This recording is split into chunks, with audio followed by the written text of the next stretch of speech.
ওই আমার বিধবা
স্বপ্ন দেখলাম আমি। এই বাসর ঘরে আমার স্বামীকে ওই পদ্মার কালিয়া নাগিনী দংশন করেছে। না না না, এ কখনো হতে পারে না। এই যে নিশ্চিত হলো বাসর ঘর, এই বাসর ঘরে কখনো তো সর্বপ্রবেশ করতে পারে না। তবে মিছে কেন এমন স্বপ্ন দেখলাম ঠাকুর? তুমি কোথায় আছো? একটিবার দেখে নাও। দেখো না আমাদের এই বাসর ঘর যেন অন্ধকার হয়ে গেছে গো। না না না, আমি তো অন্যায় করেছি। হয়তো স্বামী অভিমান করে আমার সঙ্গে এই বাসর ঘরের বাতিখানা নিভিয়ে দিয়ে কোথাও লুকিয়ে রয়েছে। আমি এই মুহূর্তে বাসরের বাতিকে জ্বালাবো। যদি একটিবার এই বাসরের বাতিকে জ্বালাতে পারে, হয়তো আমি আমার স্বামীকে ঠিক খুঁজে পাবো।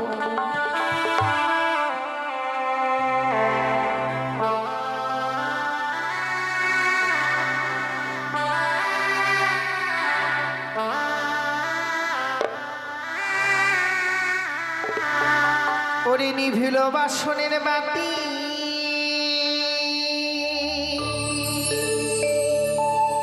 কে নিভায়ে দিল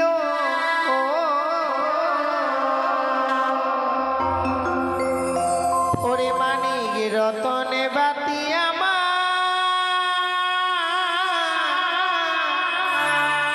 কে হরি আরে নিল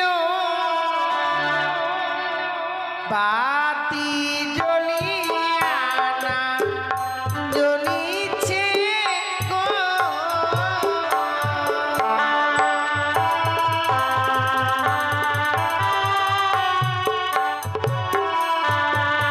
ওরে বাও নাই বা তা শোনাই রে, নাই পবনের গতি।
স্বামী, স্বামী যেন স্বর্ণ পালঙ্ক ছেড়ে ধুলার মধ্যে গিয়ে পড়ে রয়েছে। নিশ্চয়ই অভিমান করেছে।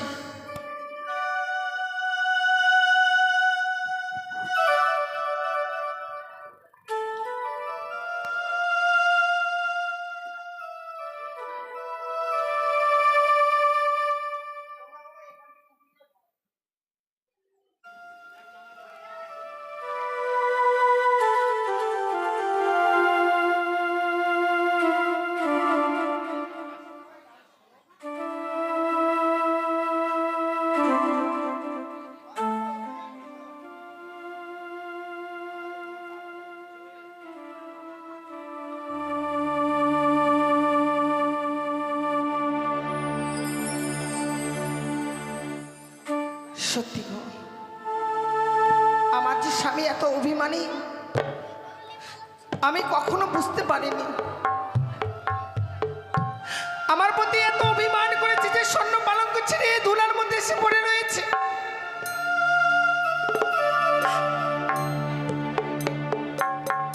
আমি কি তোমার কাছে এত অপরাধী হয়ে গেছি যে তুমি আমাকে না বলে স্বর্ণ পালঙ্ক ছেড়ে এসে ধুলার মধ্যে পড়ে রয়েছো? ওগো, যদি বিশ্রাম করবে তুমি, বাবা মা আমাদের জন্য স্বর্ণ পালঙ্ক তৈরি করে রেখেছে, একটিবার চলো না ওই স্বর্ণ পালঙ্কে গিয়ে বিশ্রাম করবে তুমি। আমি জানি আমি তোমার প্রতি বড় অভিমান করেছি, বড় অপরাধী হয়ে গেছে আমি তোমার কাছে। তুমি আমায় বলেছিলে বেহুলা, এই বাসর করে আমি বড় ক্ষুধার্ত, তুমি আমার জন্য কিছু রন্ধন করে নিয়ে এসো না। তোমার জন্য রন্ধন করবার জন্য ছুটে যাই রন্ধনশালায়। কিন্তু জানো প্রভু, আমি এমনই এক ঘরে জন্ম নিয়েছি, কর্ম কি জিনিস তা আমার জানা ছিল না।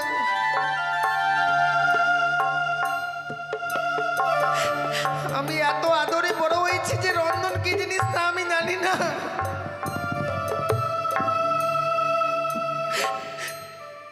রন্ধন করতে আমার অনেক বিলম্ব হয়ে গেছিল। যদিও বা রন্ধন করে নিয়ে আসলাম, এসে দেখছি তুমি স্বর্ণ পালঙ্কে বিশ্রাম করতে এসে ঘুমিয়ে পড়েছ। পারতাম তোমায় আমি জাগাতে, কিন্তু কথায় কি বলে জানো, কাঁচা ঘুমের স্বামীকে জাগিয়ে দিলে নাকি স্বামীর আয়ু কমে যায়। তোমায় আমি জাগাতে পারিনি। চলো না, আমি তোমার জন্য রন্ধন করে এনেছি, তুমি সেবা নিবে।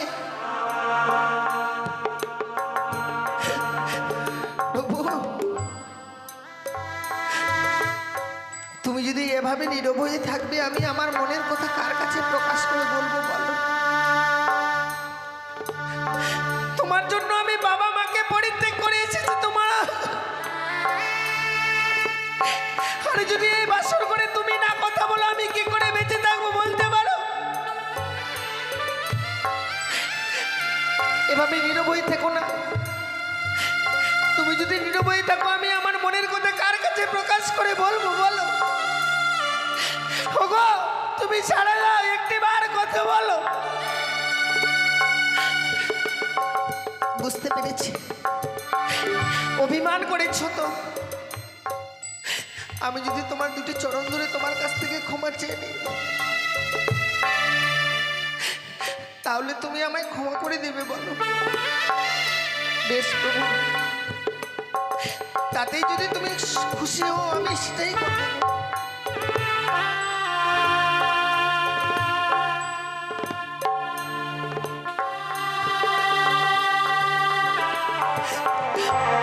দেখো না, আমি তোমার চরণ তলে পড়ে রয়েছি। একটিবার এই হতভাগিনীকে তুমি ক্ষমা করে দাও। সে কি তোমার বাবাই কনিষ্ঠ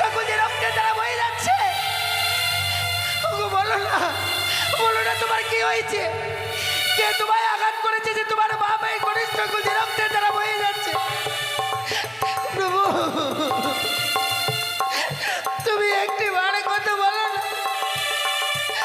এভাবে যত নীরব হয়ে থাকবে আমি যে পাগলের হয়ে যাব। একটি বারে জানো না, তবে কি সত্যি তোমায় সর্পে দংশন করেছে?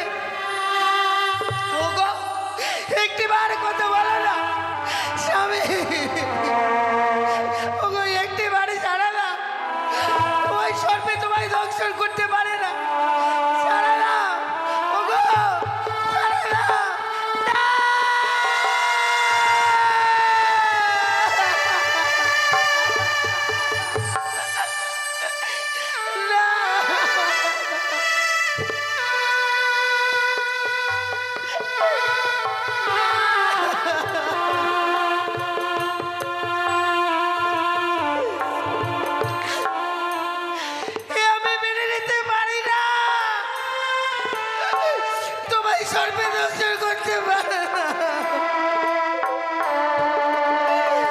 যদিও তোমায় সর্পে দংশন করেছিল, আমায় কেন ডাকতে পারোনি? আমি কি তোমার কাছে এতই অপরাধী ছিলাম যে তুমি আমায় ডাকোনি? ওগো, তোমায় ছাড়ে আমি কি করে বেঁচে থাকবো বলতে পারো? হে ভগবান, আমি তোমার কাছে কি অপরাধ করেছিলাম যে বাসর করে তুমি আমার স্বামীকে কেড়ে নিলে? আমি কি এতই অপরাধী ছিলাম ঠাকুর? আমি কি তোমার চরণে এত পাপ করে দিলাম?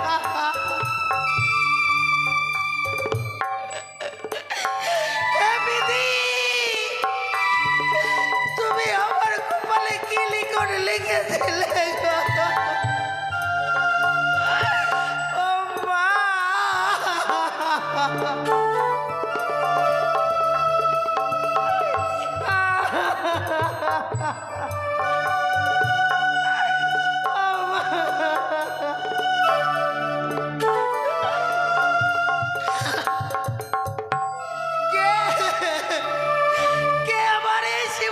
সিঁদুর কেড়ে নিল? আমি কার এত বড় ক্ষতি করেছিলাম না যে বাসর করে আমার এই শিবন্তীর সিঁদুর কেড়ে নিল?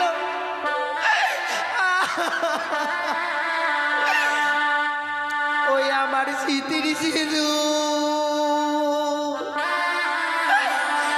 কে বা কেড়ে নিল রে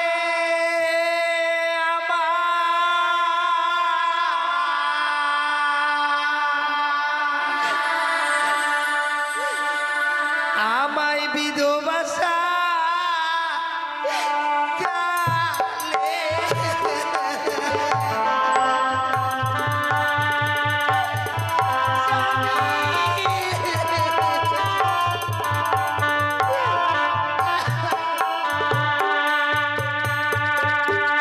ওই আমার স্মৃতির সিঁদুর কে বা কেড়ে দিল রে।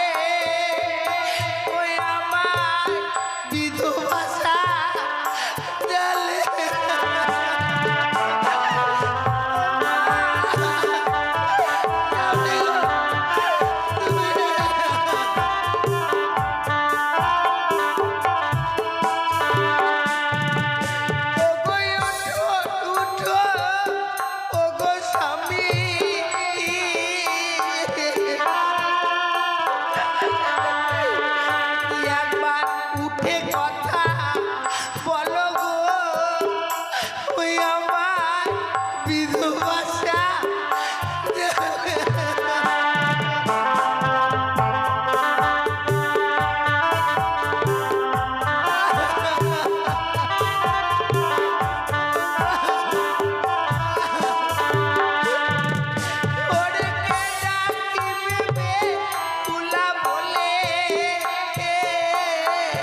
বিধিয়েছিল পালে রে ওই আমার বিধবাসা জানে।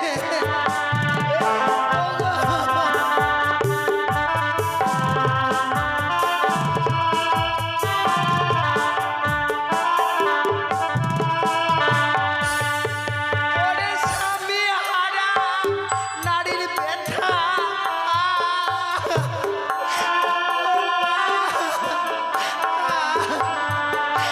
আমি কেমনে যাব গো ওই আমার বিধবাসা জালে।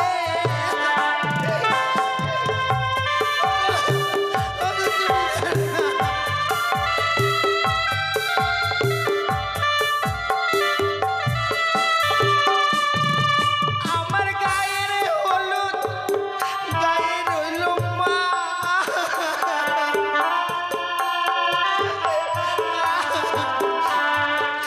হলুদ বাসি না কিলো রে ওই আমার বিধবাসা জালে।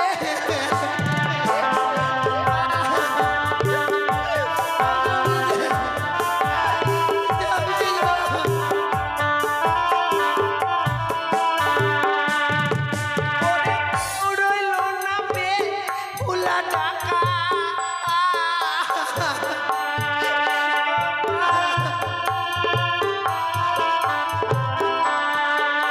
এই জগৎ ধারে রে ওই আমার বিধবাসা জালে।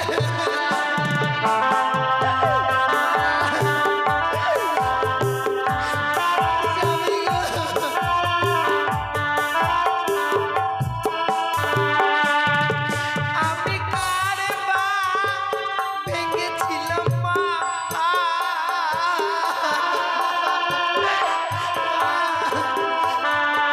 মাগো ভরা ভাতে হাড়ি রে ওই আমার বিধবাসা জালে।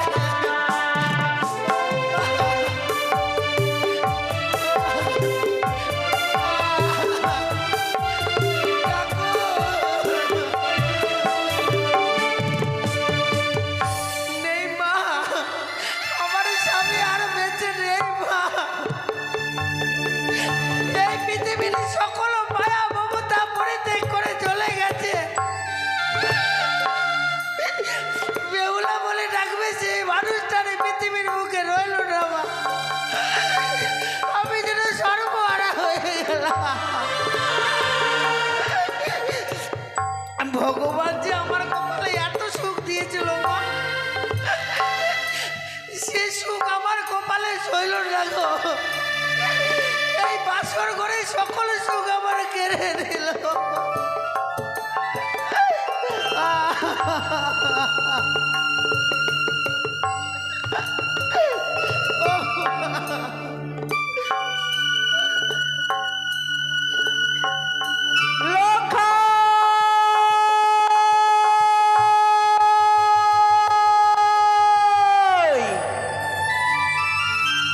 একে আমি কি স্বপ্ন দেখলাম? আমার এই চম্পলার আছে বাসাতে আমি স্বপ্ন পলকে যখন আমি ঘুমিয়েছিলাম, কে যেন আমায় ওদূর থেকে স্বপ্ন দিয়ে গেল, শোনকা আরে তুমি নিশ্চিন্তে ঘুমিয়ে দেখো না, একটি বাড়ি শুধু বাসুরে ঘরে যাও। তুমি বাসুরে ঘরে গিয়ে দেখো যে প্রাণদিকে লক্ষ্মীদার কি তোমার গেছিলে, সে লক্ষ্মীদার আরে তোমার প্রাণে বেঁচে নাই। সত্যি কি এই স্বপ্ন? আচ্ছা সত্যি সত্যি সেই স্বপ্ন যদি হয়, আমার লক্ষ্মীদার যদি প্রাণে বেঁচে না থাকে, আমি যে সারা জীবনের মতো মা ডাক থেকে বঞ্চিত হয়ে থাকবো। আমি যে স্বপ্ন দেখে কেন আর স্থির হয়ে থাকতে পারছি না কেন? আছি যেন লক্ষ্মী নারীকে দেখার জন্য, কেন যেন আমার মনটুকু বিচলিত হয়ে গেছে। আমার সে মনে ছটফট ছটফট করছে কেন গো?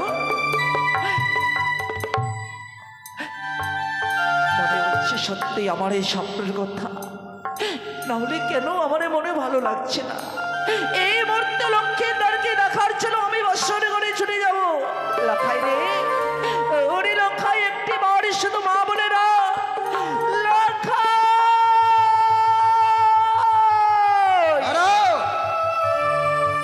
দাঁড়াও শোনকা, লোকায় বলতে বলতে কোথায় ছুটে চলেছ?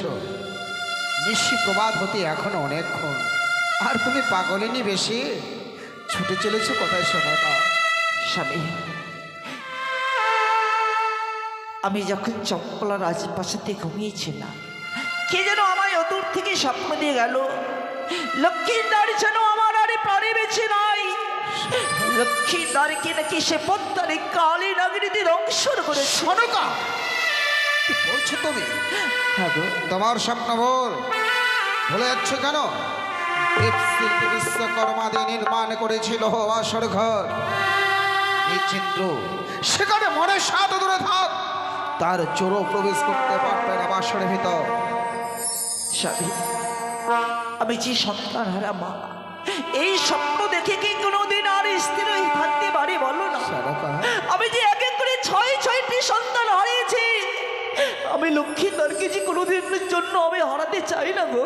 শোনকা, জানি যে একবার হারিয়ে ফেলেছে, তার হারানো বিয়োগ ব্যথা তার মনে এখনো বেঁধে রয়েছে। হ্যাঁ স্বামী, শোনকা, লক্ষেন্দর বৌমার জন্য আমিও যেন সারা রাত্রি বড় চিন্তিত ছিলাম। বেশ, তুমি যখন যেতে চাইছো চলো, হ্যাঁ গো, আমিও যাব তোমার সঙ্গে। চলো গো, চলো, বিলম্ব না করে এই মুহূর্তে লক্ষ্মী দ্বারে বৌমাকে একটি বার শুধু আমরা দেখতে যাই গো। এসো শোনকা। তুমি একটি বার যাবে, পূর্ব আকাশে সূর্য উদিত হবে। বাবা মায়েরা চলে আসলে আমি বাবা মাকে কি কৈফত দেবো বলতে পারো? বাবাকে যে আমি কথা দিয়েছি নিশি প্রভাত হয়ে গেলে বাবার হস্তে আমি তোমাকে তুলে দেব। আমি কি করে এ কথা বলবো? বলো না। শুনতে পাচ্ছ? তোমাকে বলেছিলাম না, শেখরেরা যেমনি ভাবে কষ্টি পাথর দিয়ে সোনাকে যাচাই করে নাই, আমিও আমার পুত্র বধূকে যাচাই করে এনেছি। বৌমাকে বলেছিলাম, বৌমা, আজকের নিশিটা তোমাদের জীবনে আগে ভয়াবহ নিশি, তাই আমি চাই সারা নিশি তোমরা জেগে থাকবে বলে। বৌমা দেখো, আমাদের লক্ষিন্দরের সঙ্গে কত সুন্দরভাবে কথা বলে বলে। না স্বামী, বৌমা লক্ষ্মী নারীর সঙ্গে কথা বলছে না, বৌমা যেন বাসরে ঘরে ঢুকুনে ঢুকুনে কাটছে। আরে সেই কান্নার উল্টোই আমার যে রাধা কণ্ঠেশ্বর ভেসে আসছে। একটি বাড়ি তুমি ভালো করে শ্রবণ করো তো। আমারও তাই মনে হলো শোনো, বৌমার আদা আদা কণ্ঠস্বর ভেসে আসে আমাদের কর্ণপহারে, কিন্তু বৌমা বাসর ঘরে কেসের জন্য কান্না করবে? আজকে তো তাদের সুখের রাত। বৌমা, বৌমা, কে? আমি তোমার শ্বশুর ঠাকুর, বাবা, সঙ্গে তোমার শাশুড়ি মা এসেছে। আপনারা এসেছেন? হ্যাঁ বৌমা, পিতামাতার মন তো নিজেকে ধরে রাখতে পারেনি বলে তোমাদের জন্য ছুটে এসেছি। একবার দ্বার খুলে দাও বৌমা, তোমাদের দেখে আবার প্রাসাদে আমাদের ছুটে যেতে হবে। কিন্তু বাবা, আমি তো এই বাসর ঘরের দরজাখানা খুলে দিতে পারবো না গো। কি বলছো তুমি? সত্যি বাবা। শোনকা, বৌমা আমার মুখের সামনে বলছে বাসরে দরজা খুলতে পারবে না। ওগো, সন্তানদের বিবাহ দিলে সন্তানেরা কি সত্য এই পিতা মাতার কাছ থেকে পর হয়ে যায়? যে লক্ষিন্দর আমার কথা শুনলে, আমার ডাক শুনলে ছুটি এসে আমার বক্ষ বাঁচে জড়িয়ে ধরে, সে লক্ষিন্দর আমাদের সঙ্গে কথা বলছে না। তুমি একবার বৌমাকে বুঝিয়ে বলো তো শোনকা। বেশ গো, আমি এই মুহূর্তে বৌমাকে বুঝিয়ে বলবো। বৌমা, মা, একটি বাড়ি শুধু বাসের দরজাখানি খুলে দাও না রে মা। মা গো, বাসরের ঘরের দরজাখানা খুলে দিতে পারছি না। কেন তুমি বাসরে দরজা খুলতে পারবে না বৌমা? তাছাড়াও সত্যি যদি এই বাসর ঘরের দরজাখানা আমার খুলে দিতেই হয়, খুলে দেওয়ার পূর্বে বাবাকে যে আমার সঙ্গে 3 সূত্র অঙ্গীকার করতে হবে। তুই স্বার্থপর হয়ে গেছো তুমি। তোমাদের জন্য সারা বিশ্বে আমরা জেগে আছি, আর তোমাদের দেখতে এসেছি বলে তোমার সঙ্গে আমাকে দৃশ্যত্ব আবদ্ধ হতে হবে। শোনকা, ওগো বলে দাও আমি অঙ্গীকারে হতে বাধ্য নই। স্বামী, আচ্ছা বৌমা যখন তোমায় 30 সত্য অঙ্গীকার করতে বলছে, ওগো তুমি বৌমার সঙ্গে একটি বার শুধু সত্য অঙ্গীকার করো না। তুমি বলছো যে লক্ষাইকে দেখতে এসেছে বাসর ঘরে, একটি বার শুধু বৌমার সঙ্গে তুমি 30 সত্য অঙ্গীকার করো। নিজে নয়নে প্রাণে মনে লক্ষ্মীর নারী বৌমাকে দেখে যাবো ওই বাসর ঘর থেকে গো। তুমি বলছো শোনকা। বৌমা, বৌমা, বাবা, জীবনে কারোর কাছে কোনোদিনও মাথা নত করিনি। এই প্রথমবার তোমাদের দেখার জন্যই, এই প্রথমবার আমি তোমার কাছে শুধুমাত্র মাথা নত করছি।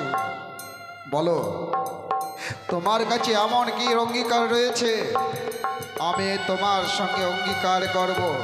বাবা, আপনি শুধু বাসরের বাইরে থেকে কথা দিন আমায়। এই নিশিপ্রভাত হয়ে গেলে আমি আপনার কাছ থেকে যা চেয়ে নেব আপনি আমার হস্তে তুলে দেবেন। কথা দিলাম, ধর্মকে সাক্ষী রেখে কথা দিলাম, তুমি আমার কাছ থেকে যা চেয়ে নেবে আমি তোমাকে হাস্য বদলে তাই দান করব। আপনি যখন কথা দিয়েছেন বাবা, আমি এই মুহূর্তে এই বাসর ঘরে দরজাখানা খুলে দেব। খুলে দাও বৌমা, খুলে দিলাম, খুলে দিলাম এই বাসরের দরজাখানা। ওরে ওরে হতভাগী, কি হয়েছে? অমন করে কেন তুই কাঁদছিস সেই বাসর ঘরে? বল। বৌমা, বৌমা, তুমি বাসর ঘরে কান্না করছো, কি হয়েছে তোমার? বৌমা, কাঁদবো না, আমার যে কাদার দিন এসেছে, কেন কাঁদবো না বাবা? কি বলছো তুমি বৌমা? বাবা মাকে পরিত্যাগ করে এসেছে, যে মানুষকে হাত ধরেছে, মানুষ আজ আজ আমার সঙ্গে কথা বলছে না বাবা। ও, আমি কি করে বেঁচে থাকবো বলতে পারে? লক্ষিন্দর তোমার সঙ্গে কথা বলছে না বলে তুমি কাঁদতে কাঁদতে তার জন্য পাগলিনী হয়ে গেছো। শোনো, ওগো ডাকো তো, ডাকো লক্ষিন্দরকে। যে বৌমা জন্মদাতা পিতা মাতার হাত ছেড়ে দিয়ে আমাদের প্রাসাদে এসেছে, সে লক্ষিন্দর বৌমার সঙ্গে বাসর ঘরে কথা বলছে না। ডাকো, আমি তাকে উচিত শিক্ষা দিতে চাই। বেশ, লক্ষ্মীদার আমার সে অভিমান পুত্র তো হয়তো বৌমার সঙ্গে কথা বলেনি, যার জন্য বৌমা বাসর ঘরে কাঁদছে। এই মুহূর্তে লক্ষ্মীদারকে আমি ডাকবো, লক্ষ্মীদার নিশ্চয়ই কথা বলবে। লখাই, এই লখাই, লখাই কথা বলছিস না কেন? একটিবারে চেয়ে দেখ, তোর গর্ভধারণে মা এসেছে, তোর সেই জন্মদাতা পেতে এসেছে। আজ তোমাদেরকে দেখার জন্য এসেছি আমরা বাসর ঘরে, কেন তুই অমন করে সে আছিস? লখাই, এই লখাই কথা বল। লখাই, লখাই কথা বল না রে। লখাই, লখাই কথা বল। লখাই কথা বলবে না সোনাকা, বলবে না। আমাদের বড় অপমানিত পুত্র, তাই আমার কাছে আমার ওপরে সে অভিমান করে রয়েছে। কেন জানো? স্বার্থপরের মতো তার সাথে না নিয়ে গিয়ে তাকে সাঁওতালে ভুদরে রেখেছি। দেখো, এই মুহূর্তে অভিমানী পুত্রের অভিমান আমি ভাঙাবো। আমি যখন লক্ষিন্দরকে ডাকবো, ঠিক আমার ডাকে সাড়া দেবে। একটি বাড়ি শুধু লক্ষ্মীন্দরের তুমি অভিমানে ভাঙিয়ে দাও না। লখাই, এলাকায় চিরাগ, ওরে চিরাগ, আমি এসেছি পুত্র। লখাই এই তোর লোকে কথা বল, জন্মদাত্রী মায় কথা বল বাবা। লক্ষিন্দরের সোনার মতো অঙ্গ যেন নীল বর্ণ হয়ে গেছে। লক্ষিন্দরের সারা শরীর যেন শীতল হয়ে গেছে। কেন? লক্ষিন্দরের মুখ থেকে গরল বইছে। এ কি? বাবা, কি হয়েছে আমার লক্ষিন্দরের? বাবা, আমার আমার স্বামী আর কোনোদিনও কথা বলবে না। তার মানে কি করে কথা বলবে সে? আমার স্বামীকে ওই বান্দার কালিয়া নাগিনী দংশন করেছে।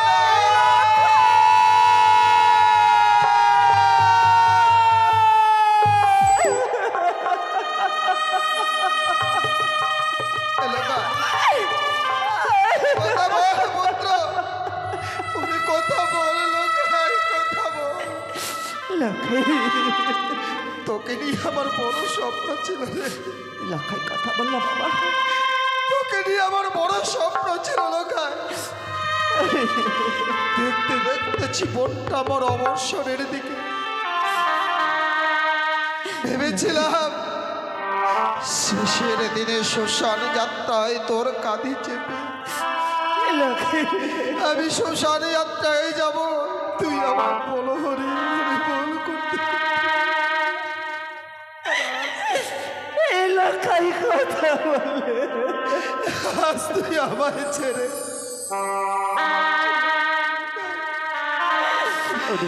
মুখে অগ্নি না করে তুই বুকে আগুনে চালিয়ে দিয়ে চলে গেলি।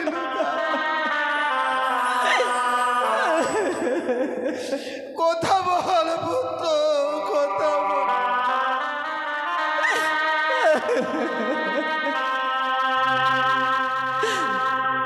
ওরে গোরে মা বলিয়া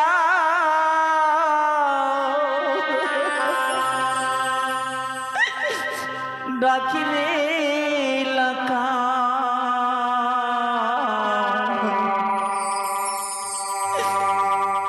আয় রে সোনা তুলে।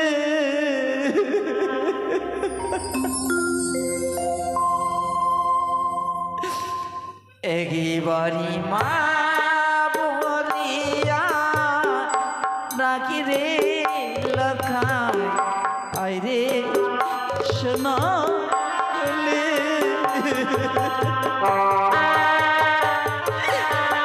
লখাই রে।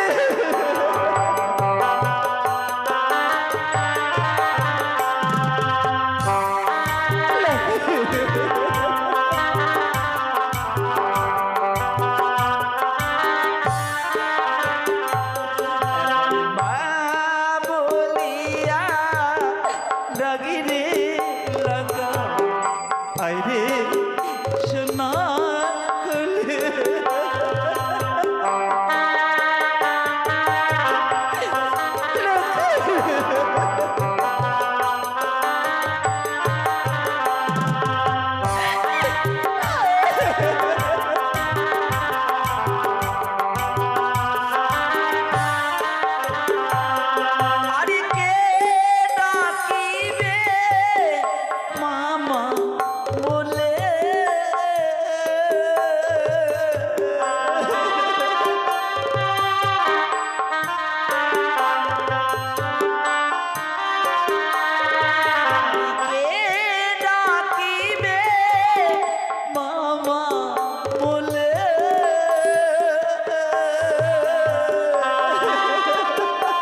ডাকি রে রাখা আরে সোনা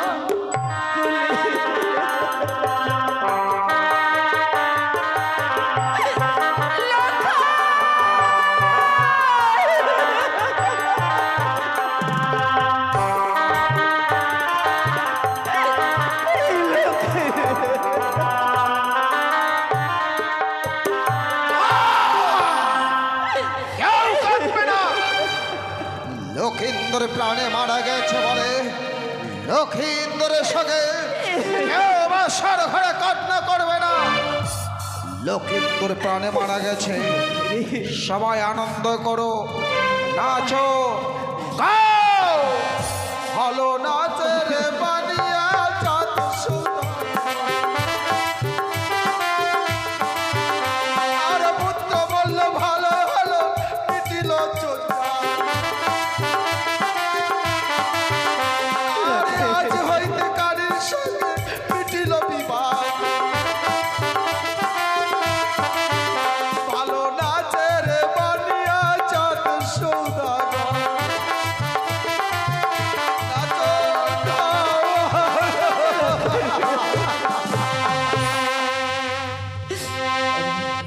ওগো আজ যে লক্ষ্মীনারে বাসর ঘরে মারা গিয়েছে বলে ওই বাসর ঘরে তুমি গান গাইছো, নাচছো, তুমি কি পাষাণ হয়ে গেছো? তোমার শরীরে কোনো কই মায়া মমতা কিচ্ছু নেই বলো?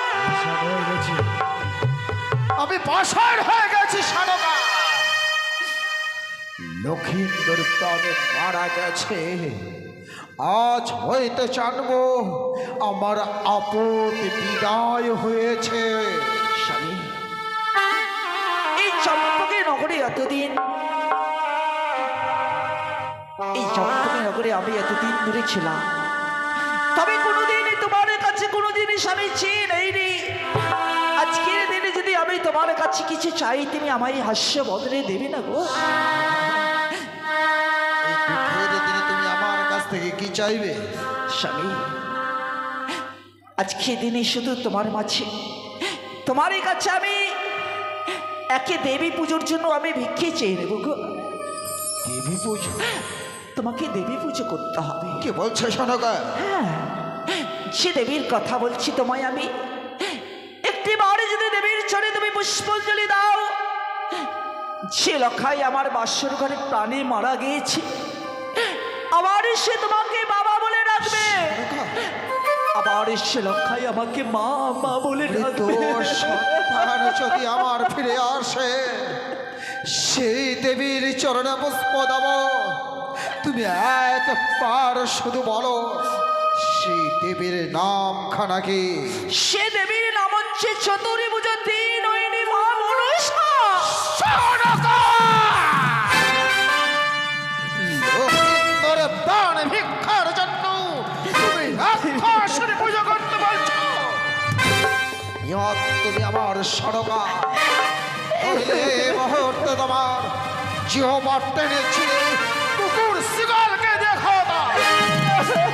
যাও, এই মুহূর্তে বাসর ঘর পরিত্যাগ করো।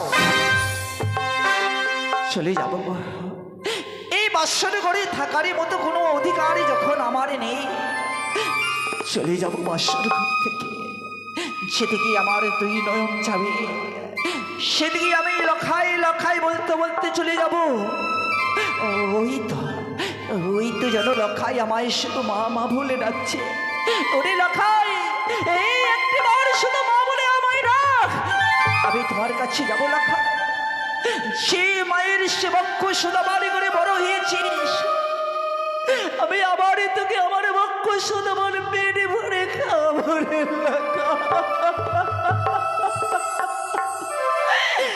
লখা।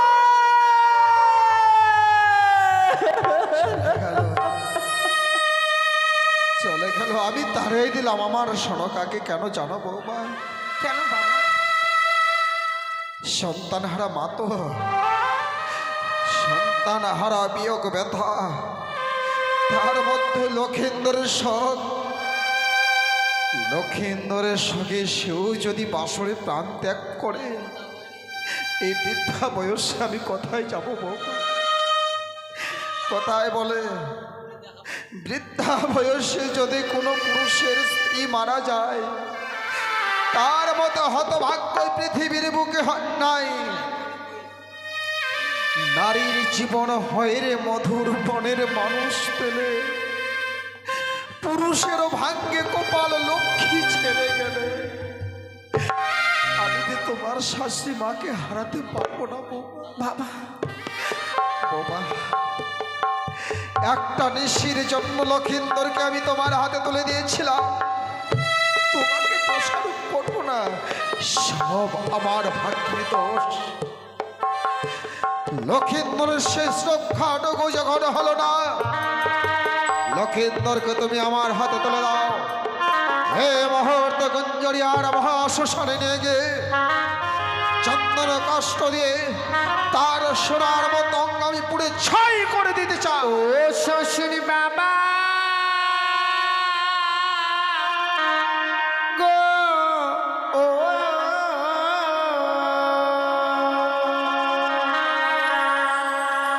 আমার স্বামী কেনা পুরা বেহেনা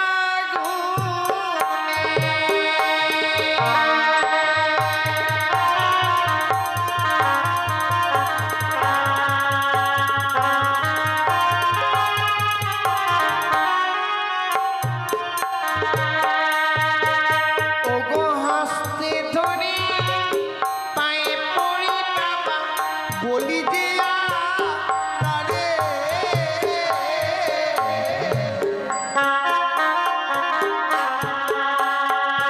মৃত স্বামী ওগো বাবা ভিক্ষে দিনা রে। বলছো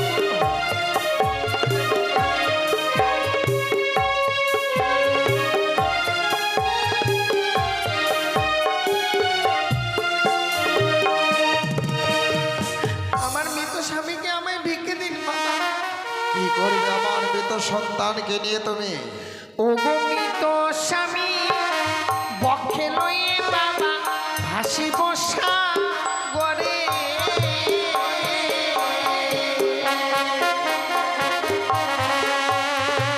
ভাসিতে ভাসিতে বাবা যাব যে মনে।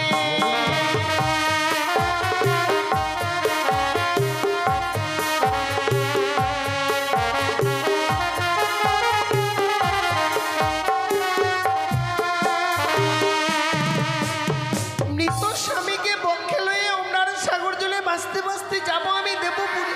দেবপুরে গে প্রত্যেকটি দেবতার কাছে স্বামীর প্রাণ ভিক্ষে চাইব। কি অপরাধ করেছিলাম আমি যে আমার স্বামীকে তারা কেড়ে নিল? অতিভ্রম হয়েছে। লক্ষিন্দর প্রাণে মারা গেছে বলে লক্ষিন্দর সঙ্গে তোমার মতিভ্রম হয়েছে। একটা কথা জেনে রাখো, যদি কেউ কোনোদিন প্রাণে মারা যায় সে আর কোনোদিনও ফিরে আসে না, সেরকম কোনো প্রমাণে নেই বিশ্ব ব্রহ্মাণ্ডে। দেখাতে পারবে একটা? কেন নেই বাবা? তাহলে সতী সাবিত্রী কি করে তার স্বামীর প্রাণ ফিরিয়ে এনেছিল? সতী সাবিত্রী কথা আমার অজানা নয় বৌমা। নিজের সততার গড়ে পেয়েছিল সম্মান, ধর্মরাজের সঙ্গে ভাগ যুদ্ধ করে ফিরে পেয়েছিল সত্যবান। তুমি যে সেই পথে যেতে পারবে না বৌমা। কেন পারবো না বাবা? অবশ্যই আমি যেতে পারবো। একটি বার দেবতা নগরে গিয়ে ঠিক আমি আমার স্বামীর প্রাণ ফিরে পাবো। এস, লক্ষিন্দর আমার কাছে মরে গেছে। লক্ষিন্দরে আমার কাছে কোনো মূল্য নেই, সে আমার কাছে মূল্যহীন। সত্যই যদি তুমি আমার মৃত লক্ষিন্দরকে পেতে যাও, এই মুহূর্তে তোমার অঙ্গে যত রয়েছে অষ্টলঙ্কার সমস্ত কিছু তোমায় খুলে দিয়ে যেতে হবে বৌমা। বেশ বাবা, আপনি যখন বলেছেন আমি এক এক করে সমস্ত অলঙ্কার খুলে দেব। ওই আমার অষ্টয়লঙ্কার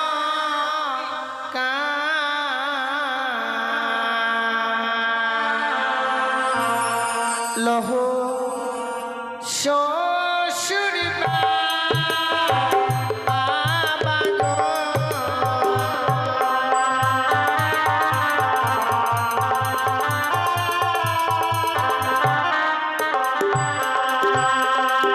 ওই আমার অষ্টয়লঙ্কা লহ শ্বশুর বাবা গো।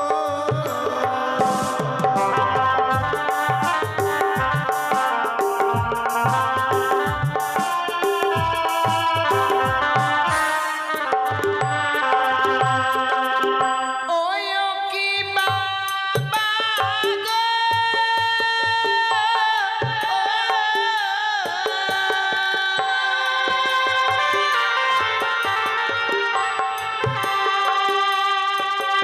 এই চম্পলার এই গন্ধে দিও আপাকিনি বেহুলার মায়া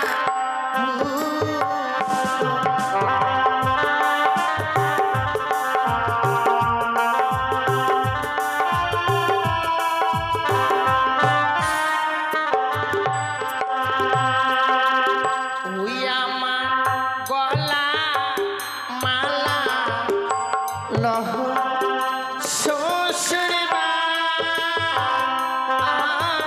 গো।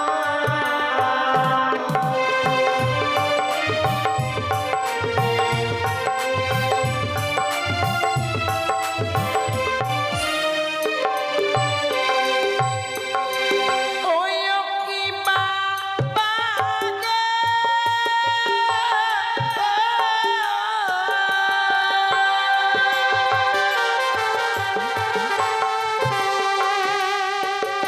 এই চম্পলার স্বর্ণ কাটে দিও আপাকিনি বেহুলার মায়া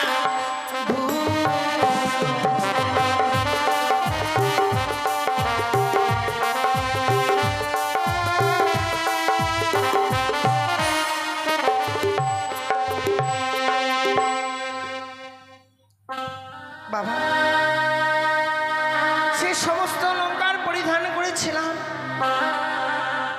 এক এক করে সমস্ত অলঙ্কার খুলে দিয়েছি। সমস্ত কিছু খুলে দিয়েছে সত্য বৌমা, কিন্তু তোমার অঙ্গে এখনো বহু মূল্যবান অলংকার রয়েছে। সে কি বলছেন বাবা? সে দেখো, তোমার অঙ্গে রয়েছে অগ্নিপাস্ত্রের শাড়ি। সত্য এই যদি পেতে চাও আমার প্রীত লক্ষ্মীন্দরকে, এই মুহূর্তে লাল রঙের অগ্নিপাস্ত্রের শাড়ি তোমায় খুলে দিয়ে যেতে হবে। বাবা আপনি এত পাষাণ হয়ে গেছেন, শুনেছি পাষাণে মাথা টুকলে নাকি পাষাণ গলে যায়। আর আজ আপনি এত পাষাণ হয়ে গেছেন যে আমার পরনের শাড়িটুকু খুলে নিতে চাইছেন। আমি যদি আপনার নিজের মেয়ে হতাম, পারতেন নিজের মেয়ের পরনের শাড়ি খুলে নিতে। বৌমা,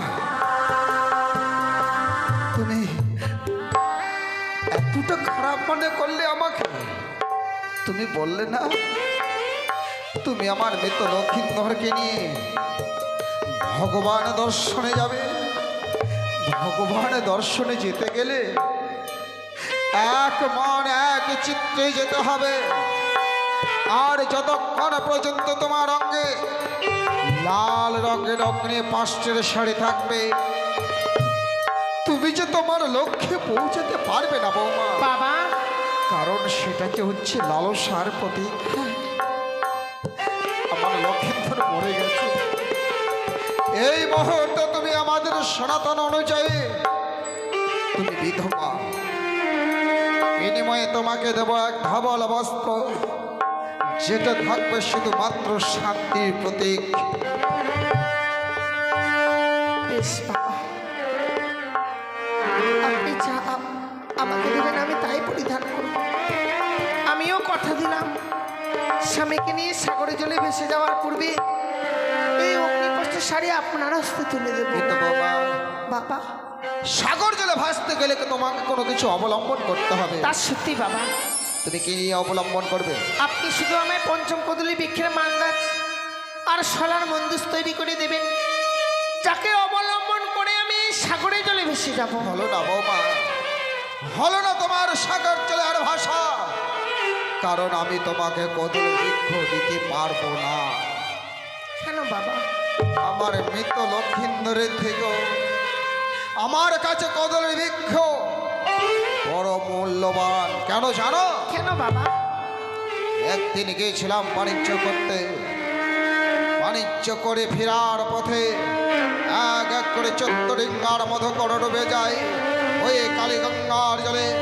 ভেসেছিলাম কালীগঙ্গার জলে নিজের প্রাণ ভিক্ষার জন্য।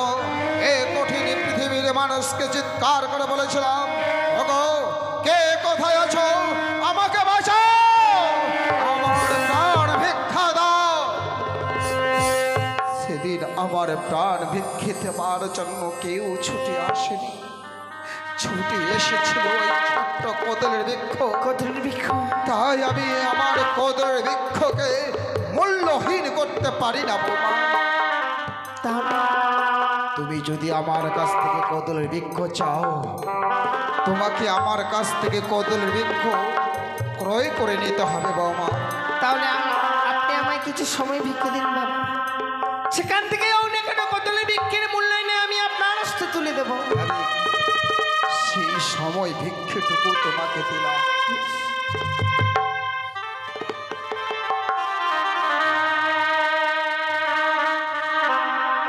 সত্যি ঠাকুর, স্বামীকে নিয়ে সাগরে জলে ভেসে যাব, যার জন্য চেয়েছিলাম কদলের বৃক্ষের মান্দাজ।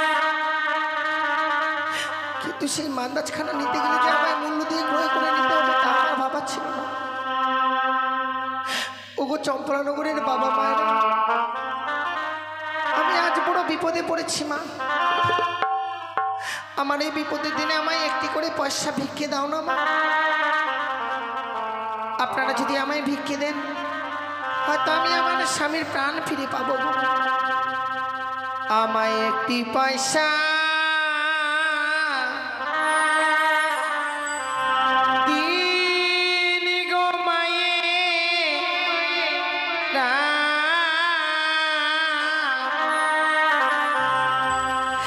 একটি পয়সা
সত্যি গো, এই চম্পলানগরের বাবা মায়েরা যে এত ভালো। আজ আমি বিপদে পড়েছি বলে সকলে ছুটে এসে আমাকে একটু করে পয়সা ভিক্ষে দিয়েছে। তাই ঠাকুরের কাছে কামনা করি, হে ঠাকুর, সে বাবা মায়েরা আমার এই বিপদের দিনে আমায় ভিক্ষে দিয়েছে গো, সেই বাবা মায়েদের মেয়েরা যেন আমার মতো কোনোদিনও বিধবা না হয়, আমার মতো যেন স্বামীকে না হারায়। এই আমি বাবা, কামনা করি। তুমি আমার কাছ থেকে সময় ভিক্ষে চেয়েছিলে, আনতে পেরেছো কদলী বৃক্ষের মূল্য? এনেছি বাবা। তুমি এতগুলো করে কোথায় পেলে বৌমা? সারাটি চম্পলানগর আমি ভিক্ষে করে এনেছি বাবা। শেষে তুমি আমার লক্ষিন্দরের জন্য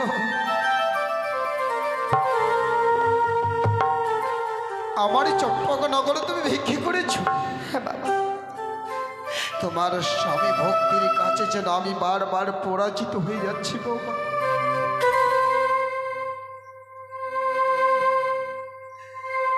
তাই এই মুহূর্তে আমার মৃত সন্তানকে আমি তোমার হাতে তুলে দিলাম। নাও, আমার সন্তানকে নিয়ে তুমি সাগর জলে পাড়ি দাও।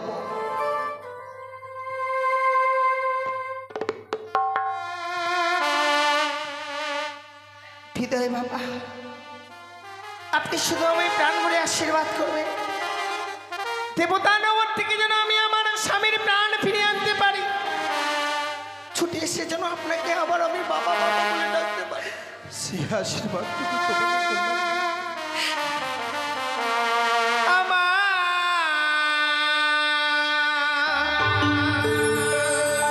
শ্বশুরি বাবা গো,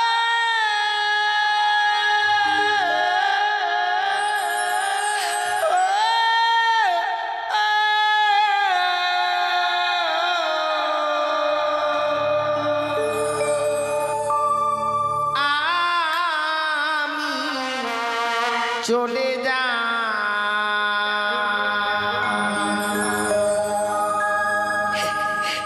ভেসে যা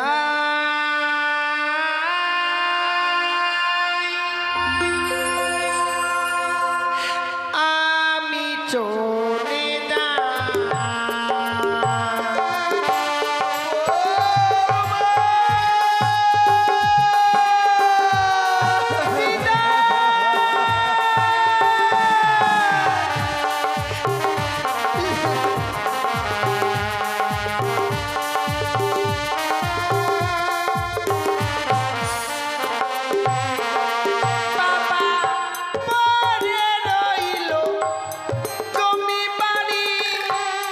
সাগর জলে দিলাম পানি।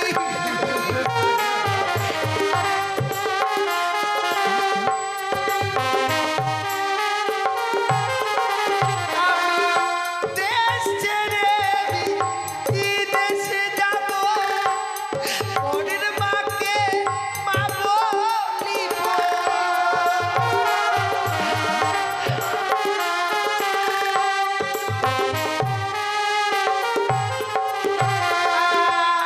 দেখে সবাই বলবে আমায় বেহুলার কেউ না।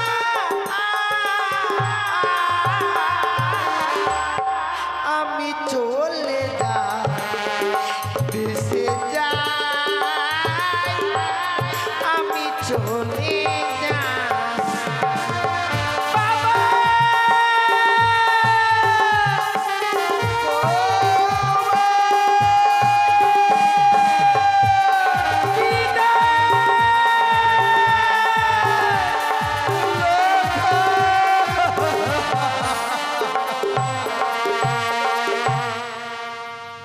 চলে গেল আমার আমার পুত্র বধূ বেহুলা আমার মৃত সন্তানকে নিয়ে সাগর জলে ভেসে চলে যাচ্ছে। ও গো পরম পুরুষ ভোলানাথ, যদি আমি কোনোদিনও কোনো পূর্ণ করে থাকি, আমার পূর্ণের ফল আমার বৌমার মস্তকে দিও। আমার বৌমা যে লক্ষ্যে পৌঁছাতে চাইছে সে যেন লক্ষ্য ভ্রষ্ট না হয়, সে যেন তার লক্ষ্যে পৌঁছাতে পারে, সে যেন তার লক্ষ্যে পৌঁছাতে পারে।